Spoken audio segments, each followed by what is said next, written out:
Young. Welcome to the Australian Herpetoculture podcast. How you going, Luke? Good, mate. How are you? Good. I didn't stuff that one up again. No, that's good. That's good. That's it. Oh, well, let's get straight into it, eh? Yeah, do you want to introduce the guest tonight? Yeah. Tonight we've got on Nicholas Youngman. How you going, buddy? How's it going, guys? Very good, mate. Very good. Thanks for coming on. Yeah. Yeah, no, keen to be here. Yeah. No, it's exciting to have a fresh face on the show and, not just us two waffling on again, mate. Yeah. Have a good chat to someone about anything and everything reptiles. So. Got a bit bored of staring at Luke's face all the time. Mine's not much better. It's better than my shiny head.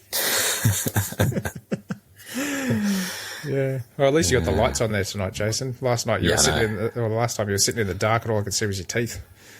Yeah, I know. Glowing teeth. Well, at least you know my teeth are clean, so... Anyway. Well, why don't you give the listeners a bit of a rundown yourself? What got you into basically reptiles in general? I wish I could say it was some big different thing, but no, the usual. I just loved them as a kid. I was really into dinosaurs to begin with. No, Yeah. I didn't think there were many jobs in that though, so thought I'd be a vet. Didn't really like that either. Decided to go into research, and then I've been doing snake venom research for the past 6 years or so. Yeah. Written about that. Started keeping reptiles only when I was like 19 or so. So yeah, about 6-7 years ago too. Yeah. And then research sort of is finishing up at the moment for me, moving on to a new stage in life and all that. So I've moved up to Townsville, working as the reptile keeper at Billabong Sanctuary. And that's keeping me on my toes, keeping me busy. Upgraded from small skinks to 5-meter crocs. Big skinks to bite. Yeah, they're still lizards. They do the same thing. Exactly. They got 4 legs and a tail. Just swamp geckos, mate. That's right. But yeah, no, I still love my research though. I'm still like collaborating on stuff and doing things, but it's good to be hands-on every day with animals again. What drew you into researching like snake venom in particular, or was it like you kind of just had to try to pick a bit of a line and go with it? And stick to it kind of thing. Yeah, it was kind of that. I did a field trip to Fraser Island in my second year of uni. Yeah. And one of the lecturers was Brian Fry, the Venom doc. So I was chatting away, talking about Komodo dragons a lot. I thought, oh yeah, this guy sounds like he'd be fun to work for. So did an undergrad project and volunteered in his lab a bit, and then ended up doing another project and ended up being a research technician for a bit with him, and then did a PhD with him, and just sort of never left really. So yeah, wound up there for about 6 years in the same lab. Wow. Well, Pretty good bloke to learn from. Yeah, I was going to say, like, sure. what was that like to hang around and learn from him? Because I mean, I've read his book, and he seems like a pretty interesting character, and obviously he's deep in it. So, Oh, definitely, yeah. He knows his venomous animals, and he's been there, done that, done some cool stuff for sure, no doubt about it. Yeah. So yeah, that was definitely good fun, and I got to work on some of the rarest snake venoms you can imagine. And yeah, that was definitely cool. yeah, wow. Yeah. So, I mean, Jason and I both aren't very, venomous guys Clued in up that with sort of sense. Like, so that must have been. Do you have any sort of like hairy moments or anything like that when you were doing a bit of this? No, so that's the funny thing with the research side of it. There was never, not once in 6 years, a venomous snake in the lab. Okay. We didn't keep them. We didn't keep them or nothing. So, to be honest, the venom, it's all powder. It's in a freezer. Yeah. Yeah. We get it sent to us. I did venomous snake handling in other circumstances, sort of, but not really venom collecting Yeah. or any of that. So, yeah, you'd have to be an idiot to spill it on you, inject it into yourself, and I'm not that dumb. So, never did none of that. Did you get any like allergic reactions working with the venom? Because you kind of hear that quite a bit. The people that work with venom for such a long time, they kind of develop those allergic reactions to the venom, especially the powdered stuff. Yeah, I'm waiting to see if that pops up in the future for me. Hoping not. Fingers crossed. I would always, when I was working with like big quantities of powder, I'd work in fumage and stuff to sort of mitigate that risk, sort of try and reduce how much I was getting exposed to it in the air. But definitely, like a lot of the people who have worked in venom research for decades, and especially when they did it, ages ago when there was less sort of safety precautions, they're all allergic. They'd all be dead in 2 minutes if they get bit by the majority of things, even like a brown tree snake. But hopefully for me, fingers crossed, that won't be a problem. Like some of the powders I'd work with, some of the African vipers, you'd just have jars, huge jars full of powder. You're working with pretty big quantities of venom sometimes.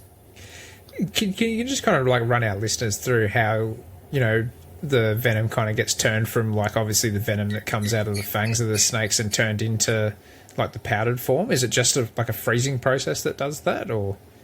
Yeah, so you spin it down, you can centrifuge it too and separate some of the gunk from the venom. And then, you freeze dry it down into the powder, and then you can bring that back up in water when you want to use it. So when it's actually in its powder form, you can store it for years and years and years. Many, many years, just in a freezer, -20, -80. So a lot of the stuff we're working with was collected in the past, 10 years, 15 years, even further back, some of the rarer venoms. Yeah. I didn't do any snake venom collection, but I did do some monitor venom collection, and that's similar. Wow. You just get it out from their jaws, and then freeze dry it down, spin it, centrifuge it, and then make it back up in liquid. What type of things were you studying with the monitor venom? I was just actually helping a friend of mine, James Dobson.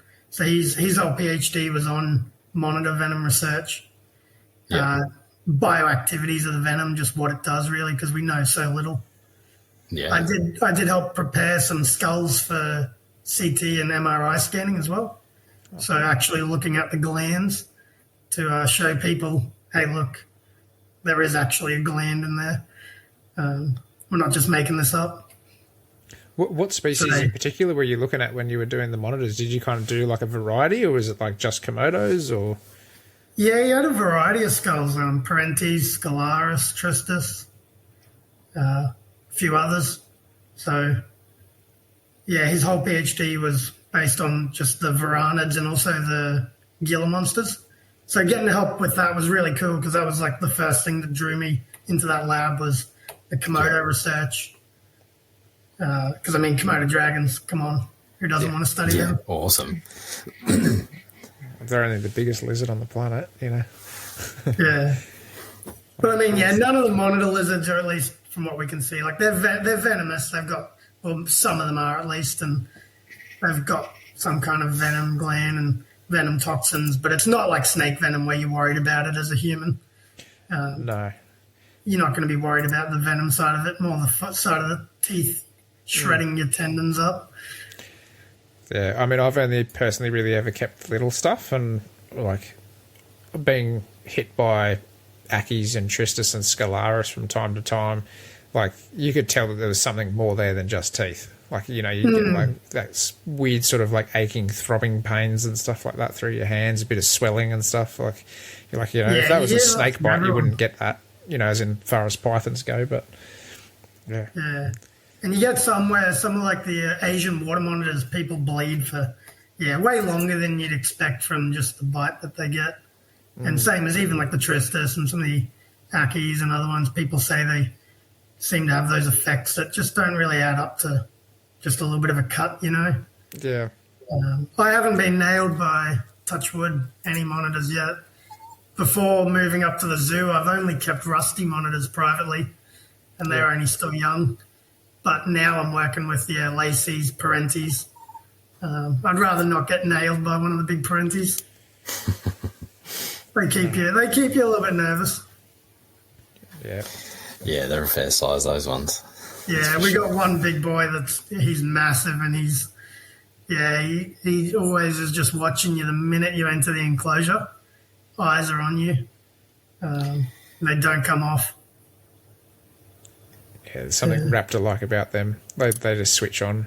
Monitors are funny like that. Like that's why I love them so much. Even the little ones, like they're just a different kettle of fish compared to like a gamut or a skink or something. In my opinion, there's that extra level of intelligence there in their eyes. You can see it when they look at you.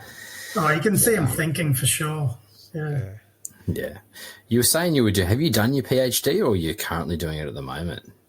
Oh, I guess I'm currently still doing it. I've just submitted it, so it's under external review by other experts in the field. Yep. So my actual PhD was on African vipers, in particular the Bitis, like the puff adders, gaboon vipers, horned adders, that whole genus. Yeah. So really medically important snakes. The puff adder is probably the most medically important or second most medically important snake in all of Africa. And that's just because of the amount of contact that people come with them? Yeah, definitely. So they're like not as venomous as an inland taipan, but no one's ever died from an inland taipan, whereas puff adder kills hundreds, thousands of people a year. Just the amount they come into contact with it. I mean, Africa's healthcare is what you would imagine it is, pretty much non-existent in some places. Average, if you're lucky. So they've still got a long way to go in their healthcare system. And just how rural things are. Farmers will get bitten. They won't get to hospital for days. And by that point, you're pretty screwed. What's the venom kind of like on those guys? Is it like really necrotic or like, I mean, I don't know much about African venomous snakes in particular, but. Really necrotic. They've got a ton of cytotoxins in their venom, so most of the people you see get bitten that survive are missing digits, fingers, toes, missing a limb. So the long-term effects are pretty much always there. Even the little vipers have pretty cytotoxic venom in the Bitis genus. And then a lot of them are also anticoagulants, so they cause hemorrhage and stop your blood from clotting. What was really cool is most people always thought that only elapids were really neurotoxic and that vipers don't really have neurotoxins, but I showed that most Bitis do. Quite a lot of them have some neurotoxins. So they've also got that going for them. So just really complex venoms. It sounds like they just hit you with everything. Yeah. Some of them, like in the quantities of venom that some of those big vipers give off. The gaboon viper and the puff adder. Yeah, because they're a large adder. 100 milligrams in a bite sort of thing. Oof. Yeah. So, Not something I'd want to be bitten by. Especially. I'd still love to keep them, of course. Bring them on. But the gaboons have got really impressive fangs on them too, don't they? Because it's just their sheer size. Yeah. Aren't they like 50 mil long or something like that, along those lines? See images where they like go straight through someone's hand. Yeah. Yeah, that doesn't sound like it would tickle. Because you guys don't keep any vens, do you? Nah, not at all. I don't trust myself. I used to keep boigas, if you could call that a venomous snake. I mean, I suppose it is venomous, but, it is what it is. I mean, if you're a pigeon, it's one of the most venomous snakes in the world. There you go. No. Stuck on Luke Pigeon now. Start a new trend. Yeah. I mean, it's funny. People always say, what's the most venomous snake in the world? It's like, that's such a arbitrary question because, like, a boiga is one of the most venomous snakes in the world if you're a bird. So it depends on, the venom all depends on what it's going into. Yeah, because that whole scale's kind of a bit off, isn't it? The whole LD50 scale. It's really off. Yeah. Yeah. Were they talking about redoing that?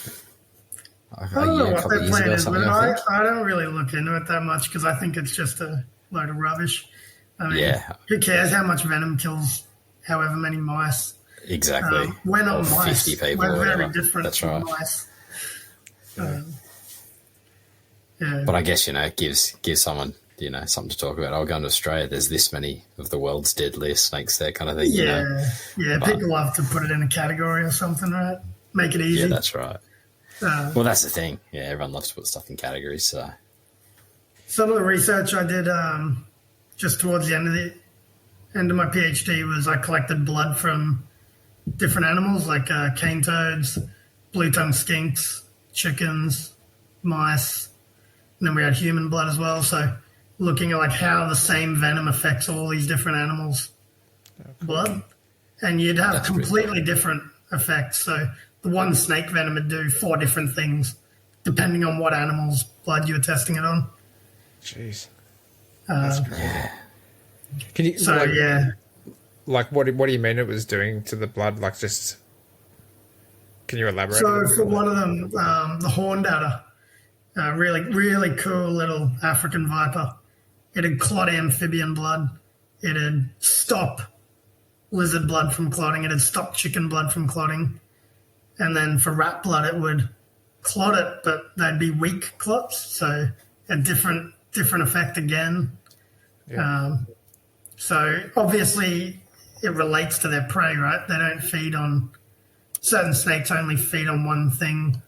Sometimes, like Boiga being bird specialists, so their venom is just so precise, and it has evolved to target bird physiology. Yeah. So that's why it has no real strong effect on humans.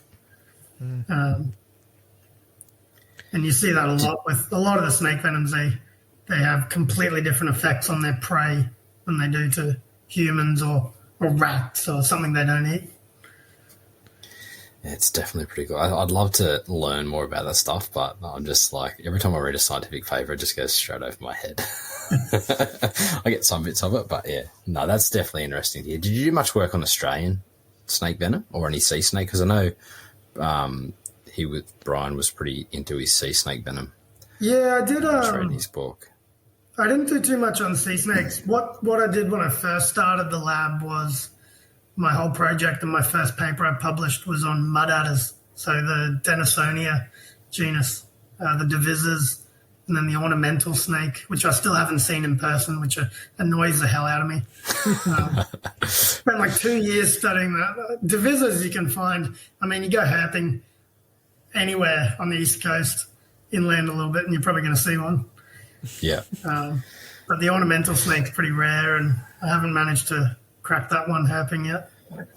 But yeah, studying them, and I found out that their venom was anticoagulant and that it's very specific to frog blood. Yep. Which makes sense because that's what they eat. Yeah. The frog specialists. So that's what sort of started me. I've always, after doing that project, always been really curious on how venom affects prey. I mean, the medical stuff interests me too, but I'd rather look at the snakes themselves and their ecology. Plenty of people work on anti-venom. They don't need me for that. Yeah. But yeah, what about some of the, I suppose you would like the pharmaceutical side of things, because there's heaps of benefits from snake venom for all that kind of things too. Did you look at any of that, or you just kind of peripherally, not in depth. One thing I have done a fair bit on is novel first aids. So there's a lot of research going into little like small molecule therapeutics where you can take it as a pill in the field, a little tablet or something, and that'll neutralize hopefully all, but at least a majority of the toxins, buying you time to get to hospital. Wow. That's because cool. there's first aid in terms of we have our pressure bandages and trying to slow down the effect of the venom. But we don't have any first aid in terms of medication that we can take to actually neutralize toxins yet. And obviously anti-venom you got to have at a hospital. You can't just jab yourself with anti-venom in the field. Yeah. That's pretty interesting. Yeah. There's a lot of research going into it. There's a big group in America who I collaborated with, and they're doing human clinical trials already. Wow. So, oh, wow. And how are they looking? Pretty promising, those trials? Yeah, all the work we've done on it so far is very promising. It was I believe it was a cancer drug beforehand, and they scrapped it for that. But now they're repurposing it. Hopefully, going to use it for snake venom first aid, and it'd be working for every country around the world because it's really broadly applicable to the Veresplitib is one of the drugs. It neutralizes all toxins regardless of the specific snake. So all PLA2 toxins of a certain type. So all snakes, or most of them, share that toxin. That's incredible. Fingers crossed. That'll just be an absolute game changer. If you imagine, like, depending on what its costs are, if like some little farmer over in Africa, in rural Africa or something, is able to have one of those in his sock pocket or something like that while he's working, and he's able to take that and give himself a bit of time to hopefully get to hospital. Yeah, and potentially keep his limbs, if it... It's always good to keep your limbs, right? Exactly. And I mean, even if you're traveling in Australia and you've got your first aid kit, one day it could just be you buy your Panadol and you stick it in your first aid kit. You could just have that in there for just in case. Especially if you're out, in the middle of Australia, buy that little bit extra time. Definitely. That's the biggest thing is time. Yeah, they're putting a lot of research into it, so I wouldn't be surprised within the next 5 to 10 years if we see it really starting to come out in some countries at least. Yeah, that's awesome. I didn't even know they were working on anything like that. That's actually really cool. I did a bit of work with it, looking at if it was effective for black snake venoms, so Pseudechus, because they have a lot of those PLA2 toxins in them. So, and we showed that it was very effective in the research we were doing at neutralizing those toxins for black snakes. That's probably one of the most common groups of snakes that we come in contact with as well around Australia, whether it be your mulgars or your red bellies or tigers or something. So, yeah. And they are one you find can give you a pretty, like the toxins they have that hit your muscles, they can give you some pretty painful and bites that give you some long-term effects too. So if you could neutralize those early, prevent that. Yeah, I know of a fella who I think he got done by a red belly at some stage, and every now and then he kind of has to tap the side of his head so his eye kind of just comes back into focus. Like the muscle in his eye's a bit wacky. So, yeah, he said, that was from a red belly. That wasn't me. I've just got a wacky eye. Yeah, I've already got one that's not venom related. Yeah. That's really interesting, though. Hey, that just shows how far medicine's actually coming. Like, albeit 5-10 years away, that's a game changer, really. And the fact that it started as like a cancer drug, and then it's just kind of diverted that way. Yeah, it'll be interesting to see. I don't have anything really to do now with that research, but it'll be interesting to see how far they go with it, because there's a lot of labs all around the world working on it now. Yeah. Obviously, like for obvious reasons. Yeah. Well, I mean that what is it, Minutes to Die documentary where they're talking about all the kind of like more third world countries and stuff like that, I suppose, where they don't have a lot of healthcare and stuff or accessibility to that sort of stuff. Like the amount of people that die from snake bites a year is incredible in those countries. There was in Africa where most of my snake research was based, hundreds of thousands of people every year affected by it. There were some bad cases in previous years in some countries. It came out that the hospitals were actually, because the antivenom's so expensive, some of the staff would sell it out the back door and people were getting bitten, coming to the hospital, and there wouldn't be antivenom, or they'd give them water and saline and tell them they were getting antivenom. You had stories of stuff like that, and just nightmare stories that you think, geez, glad we don't have that problem here. But yeah, that's pretty nice. But hopefully we can do something about it over there. So obviously kind of moving away from your research there, that was really interesting though. I have to admit that was awesome. Yeah, I learned something. Yeah, me too. But like what you're doing now is a complete different change now. Like that's very it's I actually have to keep the snakes now. How'd you come about getting into that role? The job was open and I applied and thought, okay, time for a change of scenery. It's a small zoo in Townsville. I mean, it's not that small. It is fairly large and small team though, which is exciting because we all do a bit of everything. So I'm the reptile keeper, or one of the 2 reptile keepers, and I still do stuff. I work with the koalas, wombats.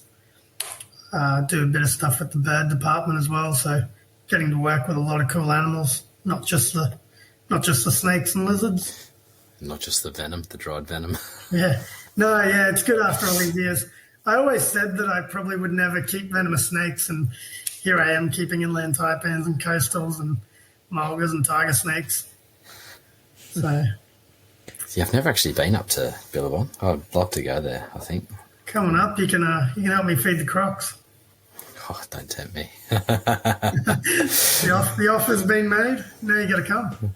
Yeah, no, I'll have to line that one up for sure. Could be a trap, mate. You could be lunch. Yeah, exactly. Yeah. That was a big selling point to come up here. I thought, crocodiles. Yeah. There's not many chances you get to work with them and keep them, so yeah. Well, do you ever think you'll get back into the field, like studying or anything, or you're happy to pursue that path that you're on now, or? Not full time. I wouldn't mind collaborating and still being involved with unis and stuff, but not full time. Doesn't really suit my lifestyle. That's fair enough. Yeah. Working in academia, it's not a very secure job. It's a lot of 1-year contracts, 2-year contracts, bouncing around between different cities all the time, different unis. I'm more ready to settle down and stay in one place for a while. That's fair enough. The misso's nagging me to have kids like you guys just had, so that'll make you stay in one spot, that's for sure. Yeah, not looking to do too much moving around. It's pretty cool job to kind of land though, as far as a day to day. Like that's a lot of people's dream is to land something like that. And did you have any kind of very excited. Did you have any kind of prior experience doing any zookeeping beforehand, or was there any sort of did you have your own personal collection beforehand? Yes, I've had my private collection for quite a few years now, and as you guys know, we've chatted about it. I keep a pretty diverse collection, not just blue tongues and carpet pythons. So I've kept a ton of geckos is what I really started in. Oedura, which I love but would never keep again. I sold all my Oedura off. So you see a bit of a trend with them. Just shitting on the glass all day, every day. But you're painting the glass. Yeah, kept a ton of Oedura, Strophaurus, a lot of thick-tailed, stone geckos, box pattern geckos, leaf-tailed. So I sort of made the decision. I was like, geckos are keeping so many was taking up a lot of time. So I moved away from that a bit, got into skinks a lot, especially your social skinks, your Gidgies, or your Agania. I love the Agania. Can't go wrong with them. Good group. And then, rusty monitors. Got the world's most aggressive Woma python behind me. Frogs. They're absolute food machines. Dragons. So, I've kept a pretty diverse collection, except I obviously worked in research on venomous snakes. I had that background as well, the academic side and the teaching side. I did a lot of teaching at the uni, which fits in really well now at the zoo. I do a lot of shows. Probably half my day I'm talking, doing shows. Yeah. So that works well. Do you find it that it's rewarding to kind of be educating the public and stuff on this, or do you get kind of any hecklers or anything from the stands? Especially the knowledge too, coming from that Venom background as well. Yeah, that's very true. It's funny you say that. I had a heckler the other day that was asking me these niche questions. Like, you would not know to ask that question unless you knew the answer. He was like, how many chambers does the crocodile's heart have? And I was like, well, he's sliding you up. Like, I do know this, so 4, but whatever. I was like, I obviously know these answers, but he was just trying to set you up, just to make you look silly by the sounds of it. He really was, but that was fine. I knew all the answers, so whatever. Well, put him in his place. He's probably sitting there scratching, going, God, what else can I ask? What else can I ask? But no, it's definitely rewarding. Like, I mean, one of the great things is 99.9% of people who come to the zoo are coming because they want to, right? Like, they're excited to be there. So you've always just got these excited people who are so keen to hear what you have to say and see what you're showing off. So yeah, that's enjoyable for sure. What sort of like routine do you have on like most days? Like, do you kind of like start off feeding the crocs, or you just kind of get in, do some maintenance, and then do like a feeding round, or what's like kind of like a standard day at the zoo for you? I mean, if anyone wants to get into zookeeping, I'd say I hope you like groundskeeping as well, because you do a lot of raking and shoveling and like landscaping. But then, yeah, and then doing that, getting things nice, ready for the day, working on different enclosures. So doing a lot of renos at the moment on different exhibits and just fitting them in where we can. And then when the day starts, yeah, you're doing your shows. I usually do 2 reptile shows and 2 croc shows a day, morning and afternoon. And then I do some other stuff throughout the day and feeding your animals, cleaning your enclosures. So it's always pretty full on, pretty go. But yeah, there's some great animals there that I haven't got to keep privately, particularly things like parentes and lace monitors. I've never had the space to keep those, nor probably the budget to pay for their food there. So now I get to keep those every day, and it's work, which is nice. I'm getting paid to do it. Working with the crocs is awesome. So I've been getting trained up doing the croc shows, which is a big sort of stepping stone, but that's been going well. That's been going really well. Weird. Do you have many exotics at that zoo, or? Oh, no, not yet, sadly, but yeah, down the line, if anyone from any other zoos is watching, drop me a message. We have corn snakes, which, funnily enough, everyone's like, oh, they're just stupid corn snakes, because like they're so common overseas, right? But I think they're awesome. I think they're beautiful. They're really pretty. I'm pretty sure they're pretty common in Sydney, aren't they, Luke? Yeah, probably. like there's wild populations, isn't there? Yeah, there is, apparently. Yeah, they're pretty common on the Gold Coast too, to be honest. Yeah. But, I mean, I think they're pretty cool. They're really fun snakes. Yeah, that's the thing. It's something different as well, like. Yeah, it's just different. We have gators, and I love them. They're absolutely just so much fun to work with, the gators. They're really different to the crocodiles, aren't they? Oh, so different. Completely different behaviourally. It's like puppy dogs compared to them. It'll be interesting to see. The gators haven't really warmed up too much at the zoo yet, so they're still really, they're not meeting you at the gate yet or nothing. They're not showing any real aggression whatsoever, but it'll be interesting to see how their behaviour changes, because I've only been there for the past 3 or 4 months, so it was already a bit cold when I got up here. If you can call what Townsville gets cold. I was about to say that. What is the climate like up there?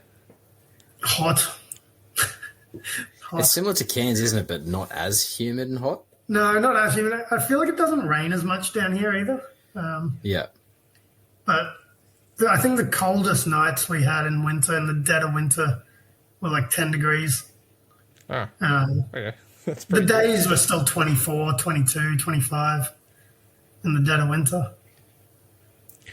That sounds pretty good. It's I haven't been minding it, but we'll see how I go in a couple more months when I'm sweating non-stop. Sweating. Yeah. That's the trade-off. My car was telling me it was 3 degrees the other morning.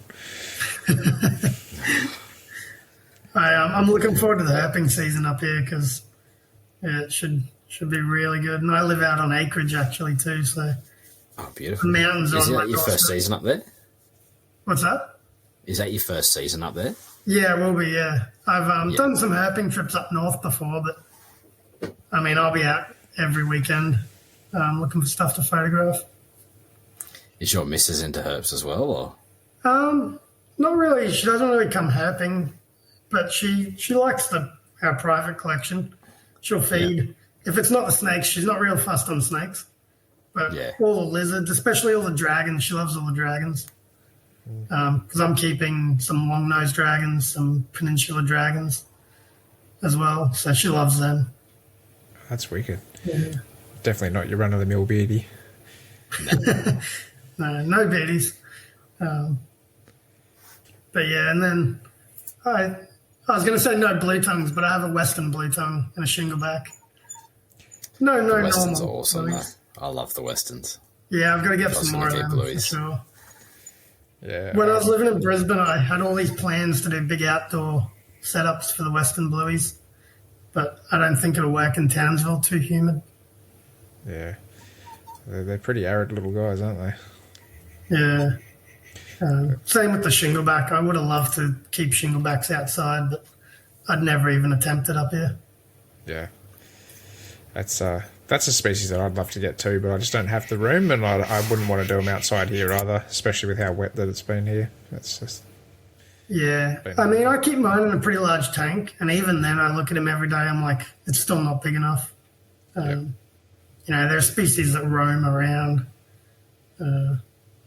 So maybe I'll just make a whole bedroom his one day or something. That'd be pretty cool. Who knows?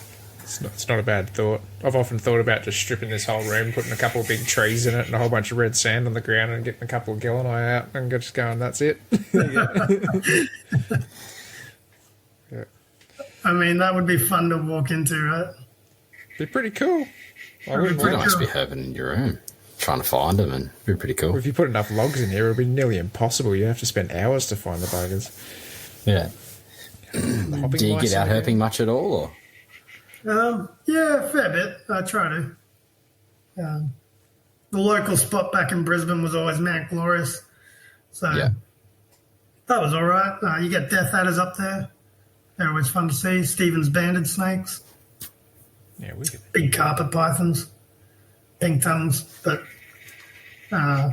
locally, Brisbane's, yeah, it's all right, but there's not a huge diversity. Yeah. But yeah, and then finding the time now's the hard part. Yeah, well, I mean, doing the zoo work, you'd be doing long days there and then probably not wanting to do much of a night time after that. Yeah. I'm glad I cut down my collection a lot before moving up here too, because I come home and then got to feed everything here too and clean everything here, and it's just round the clock. But I mean, I say that and I still can't part with anything because I just enjoy it too much. You know, you try to downsize and you just can't. Yeah, it gets like that. And the worst is when you sell everything and then realise you shouldn't have sold everything. But what have you got? You've got Boyds and Leafies and Chameleons again, so you're getting back in. Yeah. Yeah, I probably won't get too much more than that. I think I've found my limit. And I'll just kind of focus on them, I think. So that's my plan, is to... yeah. So I still have a bit of time to do other things as well, you know, because I want to get out herping a bit more. So do a couple of trips up to Queensland, Cairns, North Cairns and stuff like that. So and try and photograph all the leafies. So I don't want to have, like, if that way, if my wife's got to feed stuff, it's not too tasking on her, you know, especially trying to wrangle two kids at the same time. Where would you go hardest bit. herping up around North Queensland? I'd love to go up Cairns way, you know, up that way, Iron Range, see some green tree pythons, cornutas, that kind of thing, chameleon geckos. But I'd say the trying to best do a bit herp of a trip I trip. did was Cooktown. Yeah. Cooktown region, just so much diversity. Yeah. The roads, I mean, there's not many people up there, so you can just cruise along and, really good herping. Yeah, that's probably my bucket list place is Iron Range. I know Luke's was out to see Gillini and stuff like that, but I think mine's up Iron Range way to get up there and see some of the stuff like that. It's just probably green tree pythons, to be honest, because that's what got me into reptiles to start with. But chasing is like a drug. Once you get that Exactly. trick under your belt, you're going to be That's like, right. You "Fuck need the this, next I one need and to the do next one and whole the next of one." Australia." Yeah, that's definitely it. Yeah. But no, I was chatting with the missus today. I think we're going to do like a little camp trip probably the end of the month somewhere up north somewhere, just in New South Wales, but a bit further north. So Wicked. try and sneak in a night there. Yeah, I mean, you won't go wrong in North Queensland. Like, the weather's never bad. Yeah. So if you go in the right season, you'll see what you want to see for sure. Now I'm looking at overseas. I'm thinking Africa, Asia, trying to plan some really big trips. Did you ever get overseas with any of your research at all, or is that kind of you just was all in the lab in It was Australia? all in the lab, sadly, especially COVID hit right when I started the PhD in 2020. So I probably would have gone to Africa in the past couple of years if that hadn't happened. But, there's always in the future. I got a lot of contacts in Africa, so really keen to plan a big herp trip through there, look for all the vipers. And That'd be pretty cool. they got some pretty cool lizards over there too. It's funny being like always snake venom research. Everyone wants you to be the snake guy, but I'll stick to lizards every day of the week. Yeah. They've got good personalities, lizards. I think so anyway. Yeah. One of the things saw I'm really snakes, looking man. forward to at the zoo is getting a big monitor collection going. One of the exhibits we're going to work on soon will be like a semi-arid exhibit, so things like gillins and brevicorda and things like that are definitely on the to-get list and to keep. Real lizards. Yeah, I love the brevicorda. Yeah, all your dwarf monitors are great. Like, Yeah. I'd keep every dwarf monitor under the sun if I could. Yeah. Yeah, I've got so many I'd love to keep, but I can't part with what I've got to make the room for other things. Like, I'd love to have Kikorum. I'd love to be able to have, like, Pilbarensis and Hamalensis and stuff. Yeah. I'd love to have a good range of Tristis, actually, just because, like, there's so many different localities of those guys that I'd just dig. They're such good lizards. It's like keeping an empty box with Tristis, though. That's the only downside, is, like, you get a fleeting glimpse of them and you're like, oh, there he is. It's kind of like a herp, you know? And then all of a sudden they're gone. It's just time with them, eh? The monitors, you just got to put in so much time to get them to trust you. We've got this little Scalaris at work, and I've just been bonding with it day after day. He's finally hand feeding now, Oh, that's cool. which is awesome. Yeah, finally got him hand feeding. But you just got to put in that constant effort to train him. Yeah, my male Tristis, for example, he'll tongue feed for me. But, you know, he'll shy away from me quite quickly if I'm just walking past the room or something like that. But I'm rarely here. You know, I don't have the time to hang around so much.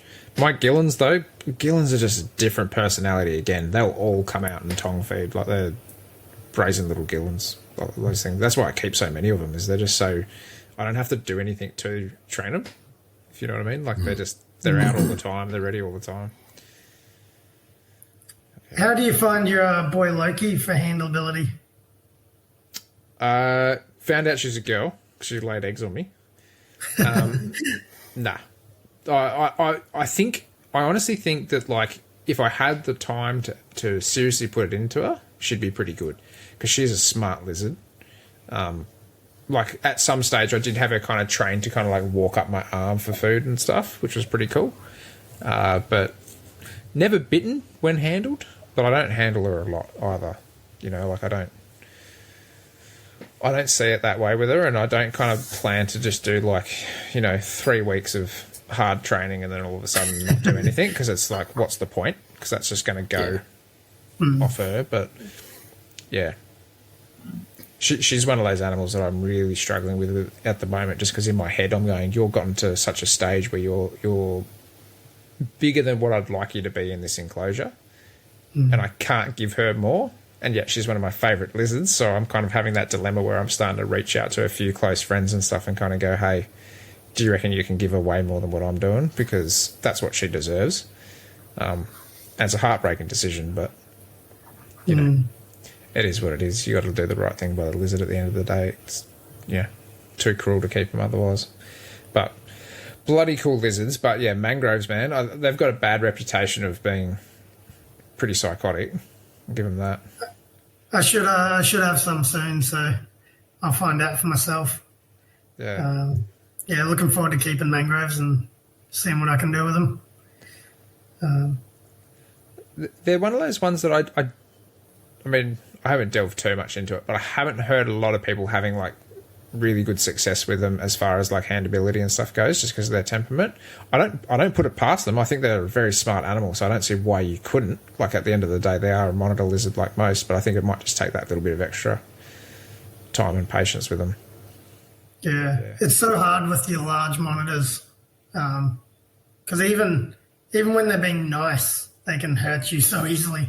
Yeah. I've got a Parenti at work that I'm trying to train, just to really bond with and train. It's not fully grown, but it's big enough. And it was sitting on my arm, just chilling on my arm the other day. And then it just obviously was like, just wanted to move a bit. Wasn't being aggressive at all. Just was moving a little bit. managed to hook one of his back legs across my chest. Just gave me a good scratch across the chest with his claws. And that was him being nice, right? That was him being gentle. If they go off at you, you know about it. Yeah. Yeah, it's crazy, hey? They're such powerful lizards for their size. Like, yeah, and just the sharp claws and the teeth, like, it's all that extra stuff to deal with. That's my worst nightmare, getting bitten by one of the big parenties. You'd know about it for a long time. I was always one of those guys that I really did want to get lace monitors, and for what I believe to be the right reasons, I never pulled the trigger because I was like, you know what, they are that next kind of size and all the rest of it, and that's why I kind of went for the mangrove. And after having the mangrove, I'm going, man, like when I do handle her, which as I said was infrequently, just like you say, she's so powerful. She can just be like just holding on to you, and you just tore up by the end of it. You know, it doesn't take much. That's why I'll stick to the little stuff. Yeah, I've got some lace monitors at work I'm working with, and trying to train them as well. And one of them, the female, she won't have a bar of it, so putting all the sort of effort into the boy now. That's I could be wrong, but that seems pretty common along most monitor species. Like I find the boys are very easily trained, if you want to call it that. Like even if it just be like tongue training or something like that, like they're always going to be the first to kind of pick up on that.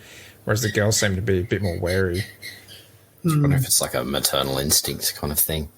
Yeah, especially. You know, whereas most men are just dumb. If there's food, we'll go for it.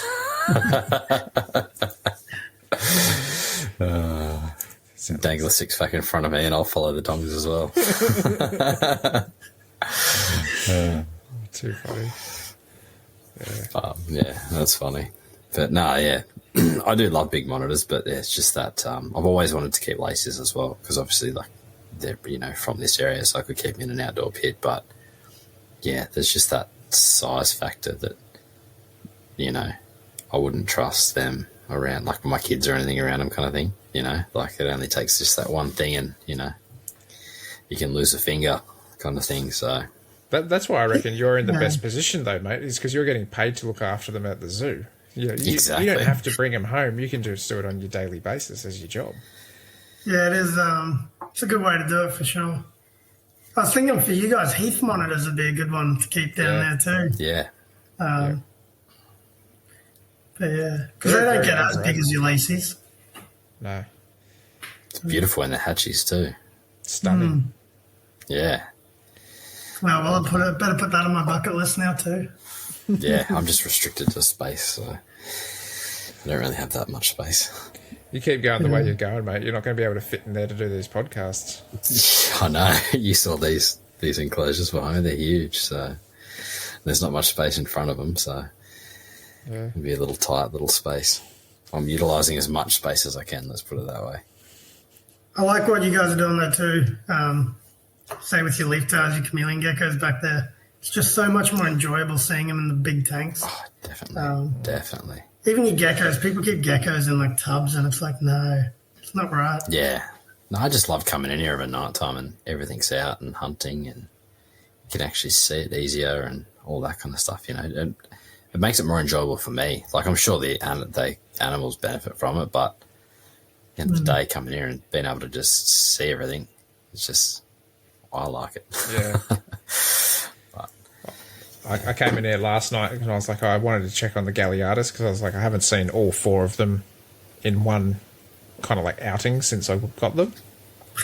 And I quickly shone the phone torch into their tank and all four of them were just like on the rocks, in the spin effects, hanging off the wall, like just all over the place. I was like, oh, sweet, they're all good, you know, but it's so cool to see them in that sort of environment that kind of more closely mimics where they come from rather than, as you say, a plastic tub or whatever, or, you know, maybe a bit more of a sterile type setup. But, yeah, it's fun too. You know, it gives the animal something to do that's a bit different and a bit more enrichment. Yeah, because you've got some pretty good setups too. I was looking through your Instagram the other day. Yeah, I mean, like everyone, I started with pretty bad setups, I guess. And then just slowly trying to get them all to that point where you're happy with them. I mean, I kept thick-tailed geckos in tubs when I had a big collection of them, and they were healthy, but then after a while you're like, oh, no, I'd rather really just keep less, but in bigger setups. So that's been, with my private collection, it's just been all about redoing tanks one at a time now. It's funny how it goes like that way. Yeah. Now, even now, in my head, I'm like, oh, what one should I do next?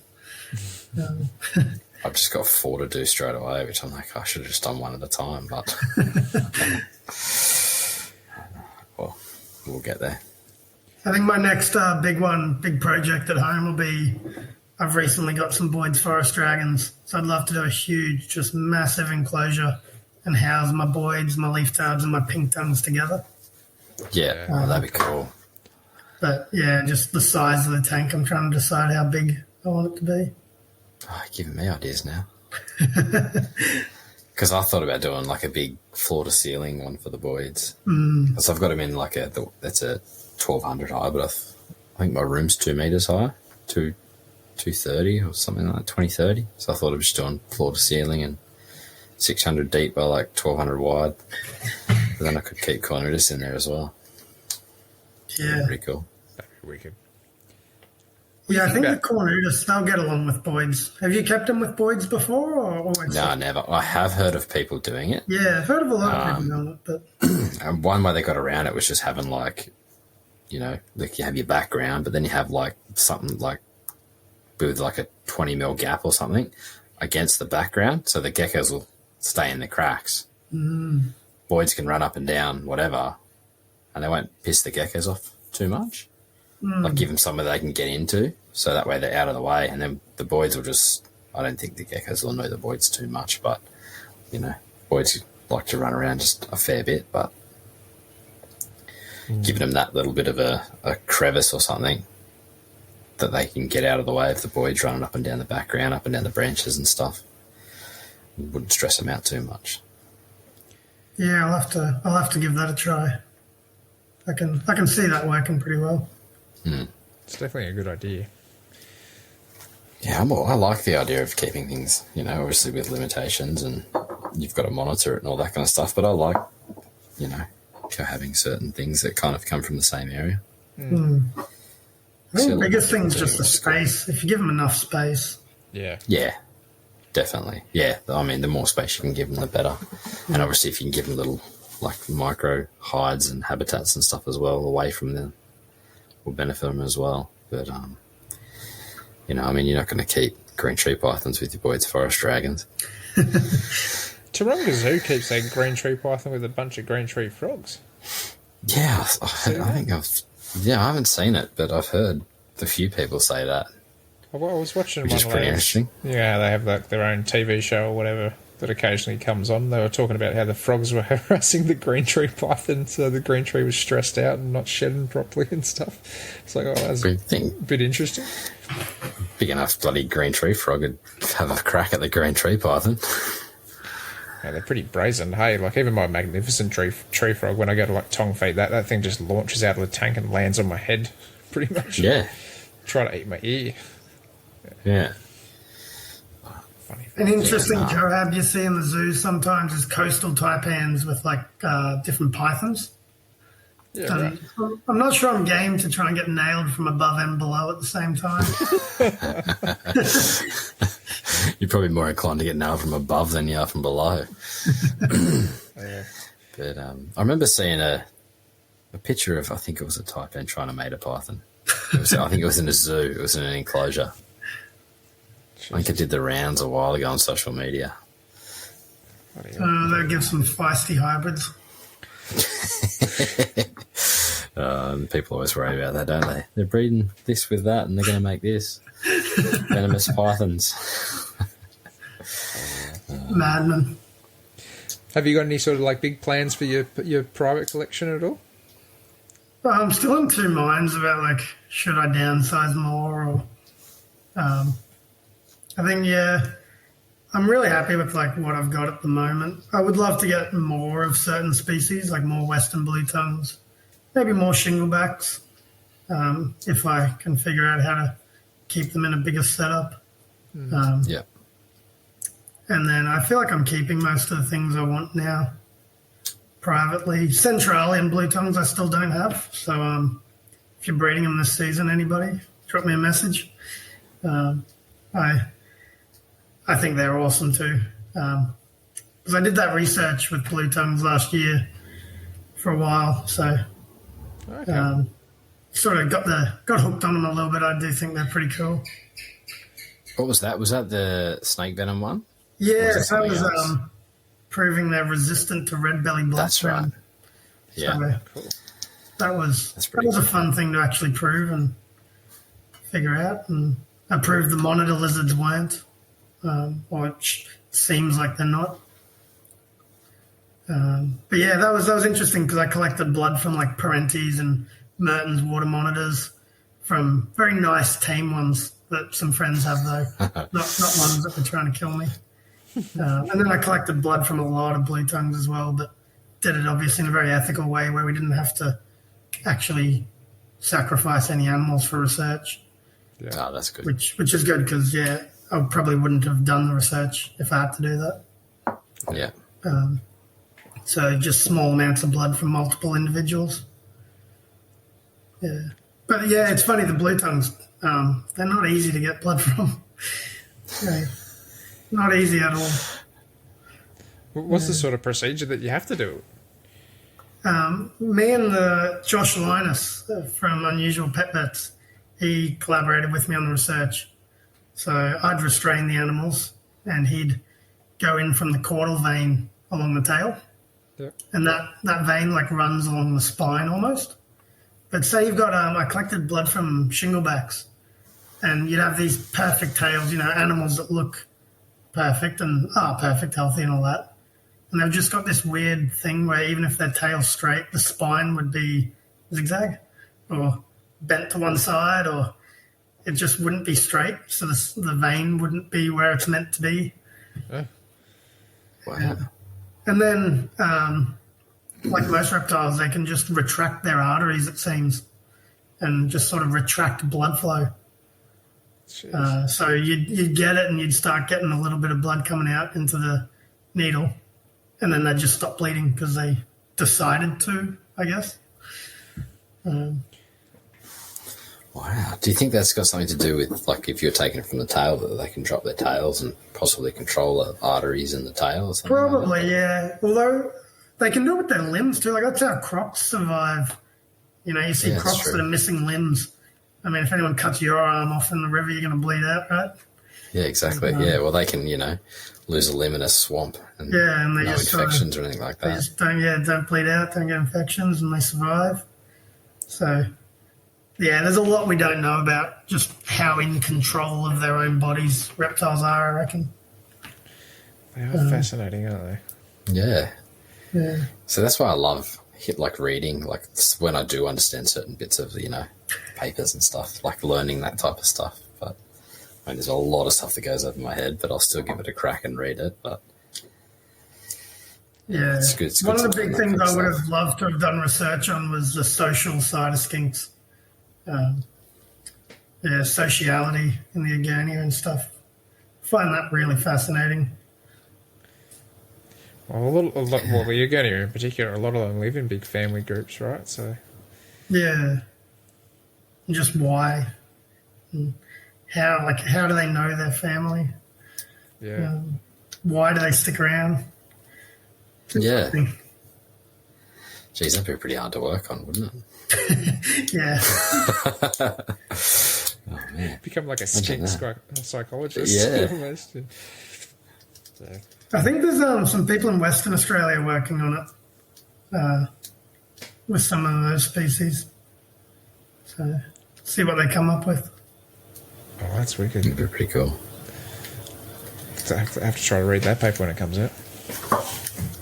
I'll try to read it. Don't worry, even some of my papers I read back over and I'm like, what am I saying again? But yeah, at least you understand it. A lot of it, I'm just like, I got no idea what that even is. So I'm sitting here going, I have to Google that word. Oh, I have to Google that word. Yeah. That's where the Dictionary of Herpetology comes in handy. It's a good book, that. Yeah, it is. For that reason. For people like me. Oh, that's wicked. And you've definitely done a bit of work with the reptiles, that's for sure, mate. That's pretty well rounded there. Yeah, hopefully there's a bit more to come. Hopefully I'm not done yet. It'll be interesting to see how things go, switching from research to zookeeping. So that'll be an interesting lifestyle change. Yeah. Well, like you said, exactly. Hopefully a bit more stability, and at least you know where you're going every day and what you're going to be. Yeah, the routine. It's nice to be in a routine for once in my life. Yeah. Never really had that. Have you got any breeding plans this year for any of your animals at home? Yeah, the northern leaf-tailed geckos. Definitely hoping to breed them for the first time. Hoping my pink tongues breed as well. I find them, I think they're so easy to keep, which makes it enjoyable. When you've got a species that you enjoy but doesn't feel like a hassle. Yeah. So, keen to breed them. But that's about it, I reckon.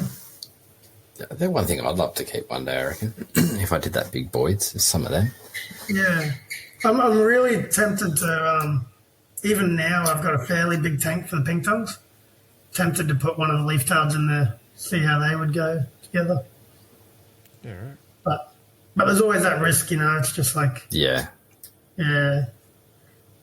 Just in case. Might wait till I breed the leaf tails and have a few more than... I've only got a male and 2 females. Yeah. So don't really want to risk any of them on that sort of trial run yet. Yeah, maybe wait until you get, at least double digits, double numbers at least. Double digits.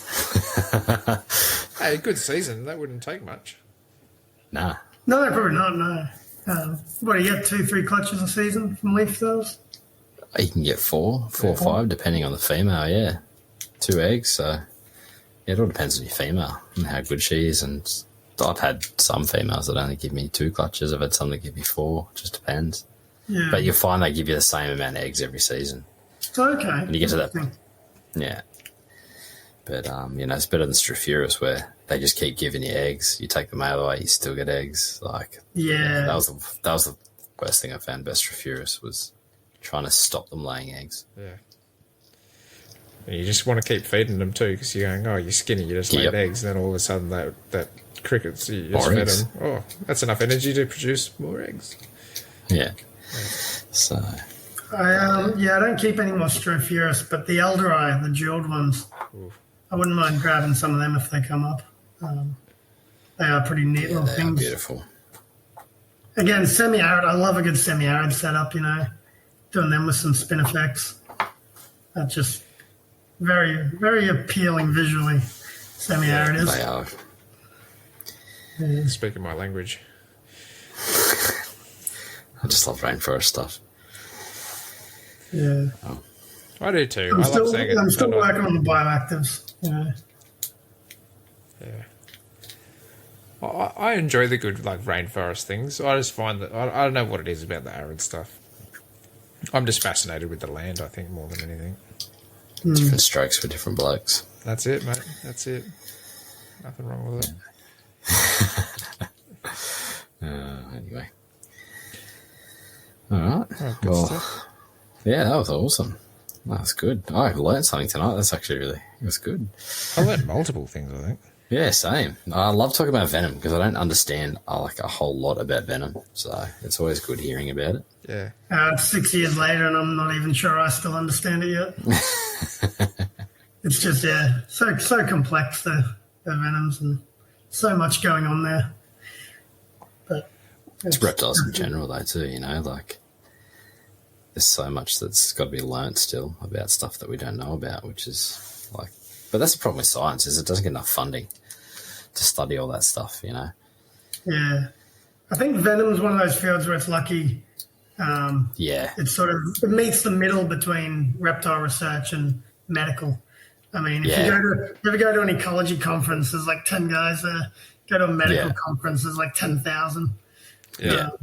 There's way it's got more that funding. pharmaceutical backing as well, kind of thing, there can be money made off it. So they're willing to throw money at it. Yeah. That's why, like, my blue tongue research, that wasn't part of my PhD. That was just like a side project that I managed to squeeze in there. Get a bit of funding for and just sort of squeeze into my time. But it was what I was most interested in. I cared more about my blue tongue resistance work than I did half my other papers combined. Yeah, it's amazing if you've got a passion for something, the extra work you can put in when you enjoy it. So yeah. Hardest part was locating people. You'd message someone and be like, "Oh, do you mind if I stick a needle in your prenti and bleed it?" Yeah, it'd be a pretty interesting conversation. Yeah. Oh, I mean, if it's done right, and you're doing it right, so. No, yeah, of course. But yeah, that was cool research. I'd love to follow that up. I did have a goal. I was going to try and collect blood from every single species of blue tongue in Australia. And then I actually got to see some pygmy blue tongues. And I looked at them. Oh, wow, that'd be pretty cool. I looked at them. I was like, we can't bleed these. There's nothing in them.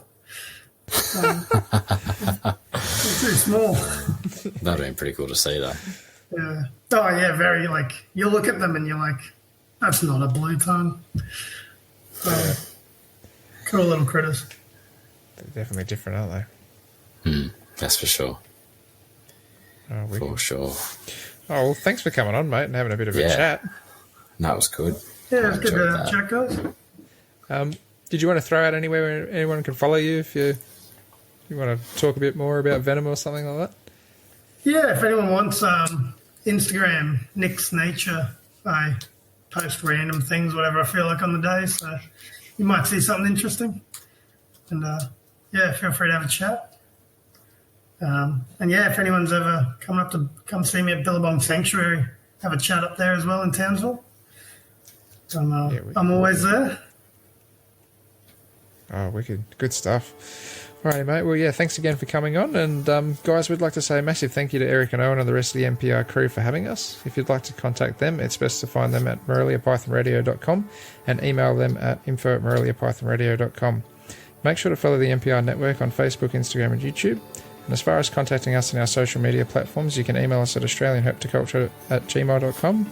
You can also find us on Facebook and Instagram as well. Make sure to check out our Teespring store for podcast merch. The link is on the Facebook page. To see more of what Jason is doing, make sure to follow him on Facebook and Instagram at The Gecko Effect. And for myself, you can find me on YouTube, Facebook, Instagram, Patreon and Teespring under Beach of Scaly Beasts. We hope to have you back next week for another episode of the Australian Herpetoculture Podcast. Good night, everyone. Good night.